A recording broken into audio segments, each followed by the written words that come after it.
you got to have fun doing it as well. And if you're serious the whole time, then you kind of lose that perspective of what you're there for. And I was just thinking shit banter and giving each other like flack all the time is almost as important as everything. Like it's one of those things of building trust that you can talk shit to each other. You can you can give each other shit, but you're not going to take it personally. And if you're taking it personally, then there's something wrong in the crew, and you need to have a look either at yourself or what you're doing. But when you make things fun as well, you get way more out of people, and it helps with your mental health. It helps with the workload.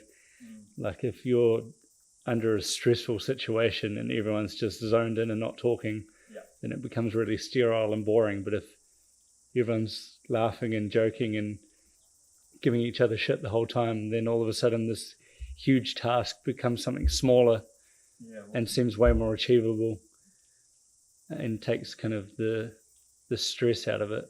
It can be something super serious that you're doing, but if you can make it lighthearted and a bit more fun in the right situation, of course, but it helps take the load off something that can be pretty strenuous and impactful.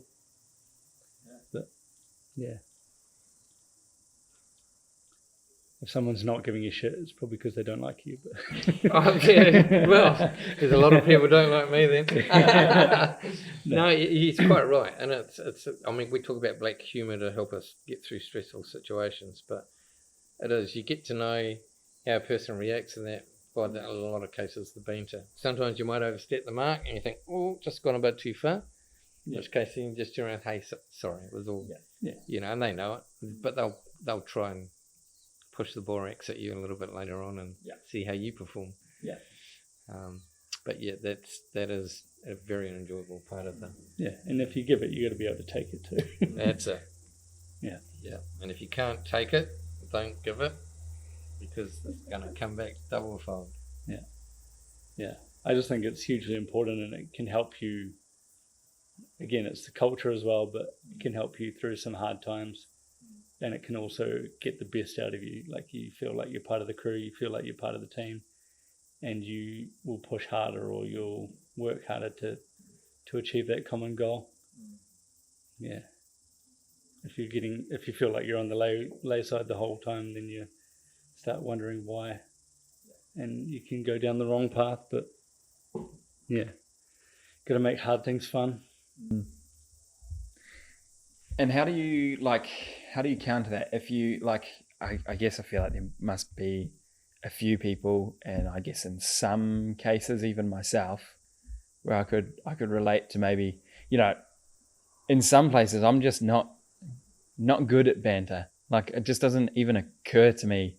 Like some places I feel like I'm alright. I can give people a ribbing and it's all good. But then in some environments I just don't even feel like I get it, and I wonder if other people find that as well, when you're just not quite, I don't know, just not even like quippy enough. If you feel, not in on the vibe. You feel like you're losing, if you feel like you're not quite, whether you're new to a team or you feel like, as you were just saying before, if you're sort of losing that sort of touch with the team, how can you counter that to sort of make sure you're,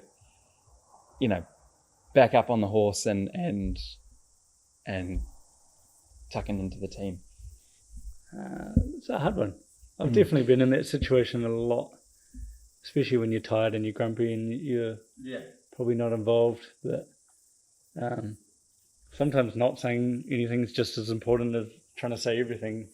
Sometimes you just got to sit back and listen and wait for the opportunity. You don't have to say it just because you want to be part of it.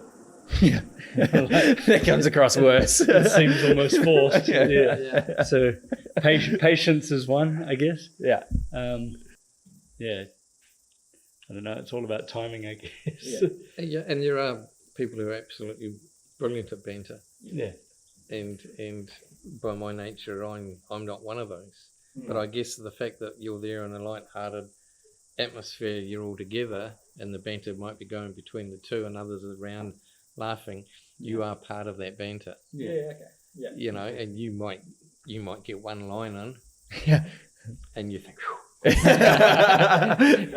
then you watch the fireworks go off, and then someone else will pick up on that, and you know it makes. I feel like I can relate to that the it most. makes it enjoyable. So I don't think you have to lead it to really feel like you're part of it. You know, you're part of it by default. Yeah.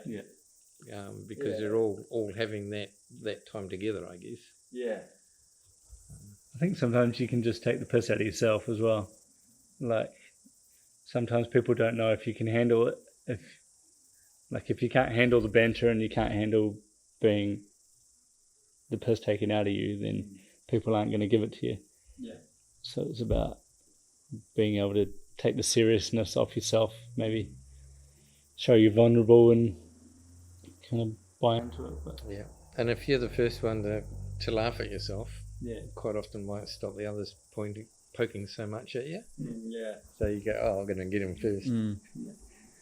I like that what you said just then, Joe, about like, I guess that sort of highlights the line between being vulnerable and sensitive, right? If you're sensitive and sort of not responding well to jokes is incredibly different to being vulnerable and yeah, yeah, laughing it off. yeah.